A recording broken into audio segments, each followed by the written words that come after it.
On here, I am in Denver, Colorado, and behind me, this inn right there at the Highlands, the owner rented it exclusively to migrants and families that are coming from Venezuela and Colombia and South America. For any migrants needing a warm place to stay during this storm, the city tells us they have room. Hotel shelters that have been housing migrants who've come to the city. And I paid one of these families to have a conversation with me, an interview, to kind of get a clear understanding so we can all see what's really happening here in Denver and kind of understand what's happening here inside of America. Everyone in this hotel, where are they generally from? This is from Venezuela. When did they come here? 2 months and a half in here. How long did it take to get from Venezuela? 42 days. And what was the route? He said he coming through to the immigration in United States. Who paid for it? Somebody working in the government, the alcalde or something like that. How much money do they get every month? You don't get the money, just get the place, like at the hotel. Okay, so they don't give them any money at all? No. Do they give them a job? No, So no work. How does he provide Dice for himself? que he give you food over here to the hotel, give you food. But these guys go out and go working outside and getting money for survival too. Where do they go next? He said he moved to the apartment. Is the government going to pay for that? He got like a little program for, like I give you a little class for like a tax program. A tax program, what does that mean? Like West. Vive West is like West. Does that mean that he pays a smaller rent and the government pays some? This the organization, he paid for the hotel, for the apartments. And what kind of job do they offer at the end? He said he got a little class for computer. You know, what's kind of funny is I was homeless in Denver, Colorado, and I had my leg severed off in a car accident, and I'm permanently pinned in a wheelchair.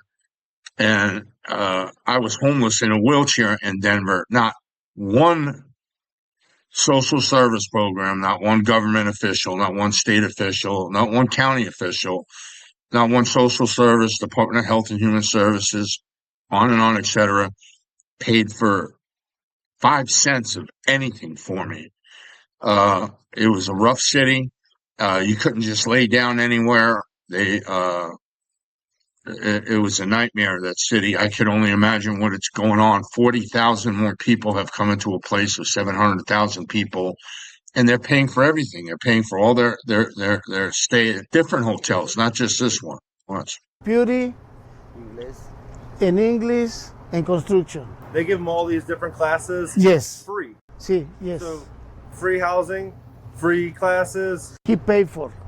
Oh, he pays for it? No, not him. The association for the people from Venezuela, he paid for. How long are the classes? 6 months. And then after that 6 months, they give a discount rent? He said after the 6 months, these guys you need to take care by yourself. How did they find out about this program? The condado de Denver, he's coming over here, like the government coming through to these guys and get this program for these guys from Venezuela. So they go to Venezuela and then they find the people to bring? No, he's coming through by yourselves. Every from Venezuela or Colombia or wherever it is, he coming through by yourselves. Did they apply themselves or did someone find them to bring them here? He's coming by yourself to the from Venezuela, and before cross the border, he stayed to the immigration. The immigration make it like this kind of the programs for these guys coming through here. So Denver, Colorado's population just over 720,000, 719,000 in that range, and 40,200 plus people have come exclusively from South America over the last couple of years. Denver has a population of 700,000 people. In just the last year, nearly 40,000 migrants have arrived. The mayor declaring a state of emergency. Roughly 5% of the entire population of Denver is now, newcomers, as they say, right? Now, what these hotel owners and what these property owners are doing to capitalize on this is pretty shocking. Following the money is where you and I learn something. And so you see this, see all this new construction? You see the new construction behind me? That's the sign of gentrification. And this hotel owner has a crappy hotel in an amazing location. Absolutely amazing. It's crappy now. In 6 months, in a year, it's gonna be stunning. Overlooking the entire city, it's gonna look amazing, and the value of this building is gonna double or triple, most likely. And how they did it and how they funded this is what we need to pay attention to. So before, right now, this hotel, it would probably rent it for $100, $150 a night. Very, very, very basic hotel. But, you look at the reviews, people talking about roaches and bed bugs and things like that. What's funny is this guy normally charges the public $105. Sometimes you might have a discount, $79. It's full of roaches and bed bugs, by the way. He never took care of his property, but now he, who's an immigrant himself, I don't know if he's an illegal immigrant, but he's an immigrant, and which is fine if he came through the rites of passage, ports of entry, and but he's going to charge the state $270 a night, just about triple of what the room is worth, and have it 100% full every day, all day, and take this money and rebuild his property. And the owner is probably looking at this saying, what do I do? I have a couple options. I could sell it, I could self-fund it if they have the ability, they could borrow against it, or option 4, the better option, I could rent it to the state for not $100 a night, $150 a night, maybe $250, maybe $300, maybe $400 a night, maybe more, and fill 100% of the units every single day of the month, then take that money and renovate the entire property for basically, nothing. And basically double or triple the value of the asset. And that's exactly what they did. And so I'm going to show you. Every unit in the back, the windows open, letting the units breathe because they're doing renovations inside. This hotel also doing the same thing. They just took down the sign. I'll show you as I walk around this building. They just took down the sign. You can hear the construction in the background. And so what's very fascinating is what I've learned in this interview, kind of the flow, how they get here, jobs, money, all of this. Because many people they do a very, very basic underwriting of a city. What they'll say is, what are the incomes? How much are home prices? And they'll just do some basic formula to say homes are overpriced or homes are not. When you look at what's actually happening, the demographics, the incomes, you start to really kind of dial into everything, these nonprofits, how they're getting funding, what this is going to mean for landlord-tenant rights, and you kind of build out an entire presentation, then look at that, you'll get a completely different understanding of what's unfolding in this city.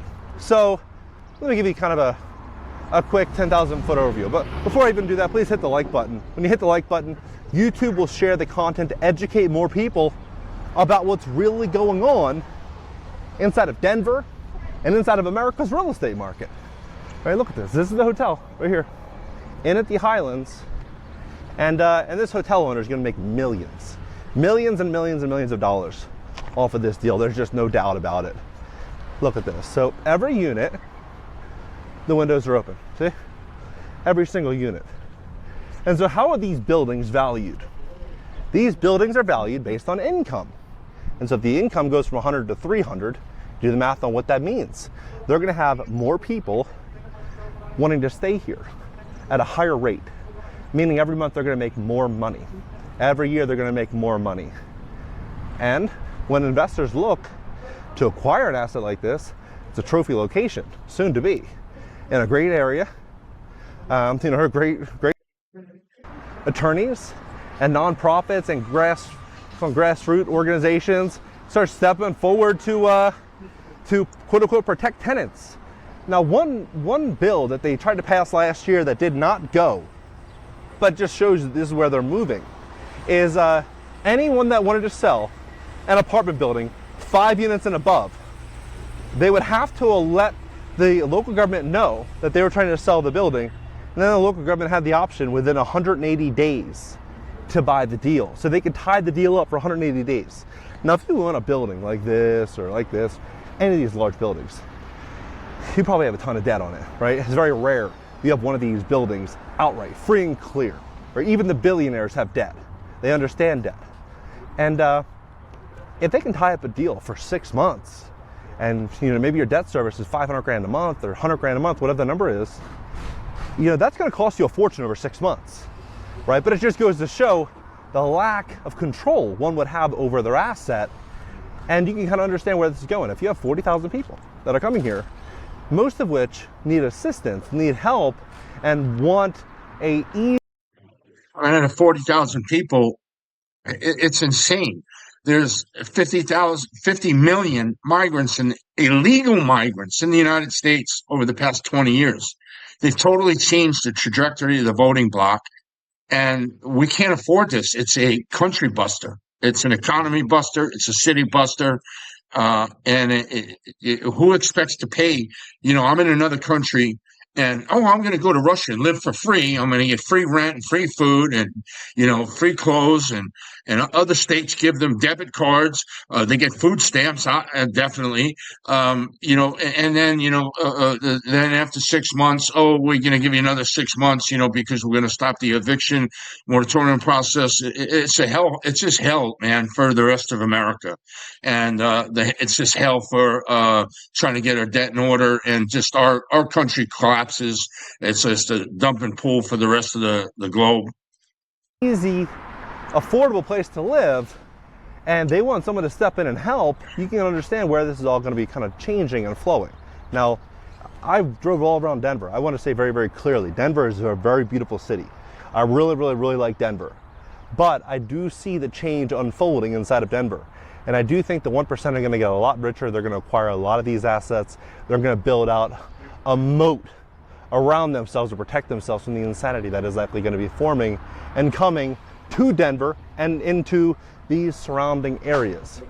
Now, in that interview, when I had that conversation, they kind of educated me on the flow and how this all works. Just makes me realize, think about it. If you could go anywhere, let's say, for example, I could pick you up and put you in Uruguay or Barcelona or wherever, or you could do the same with me, right? And I move there and I don't have any debt or any expenses, no auto loans, student loans, no mortgages, nothing like that. You and I would be able to, work maybe a little bit less. We don't have the same debt service. And when you have all these people that are going to be coming, they're already here, that are, getting skilled in the trades and getting educated and, learning different skills, they're going to be able to enter the workforce, and they can profitably work for less money because they don't have the same level of debt expenses, right? And so when you start to kind of look at what that will mean. So you see the hell where all this is going. Full tour of the collapse. All right, like and subscribe. Thank you.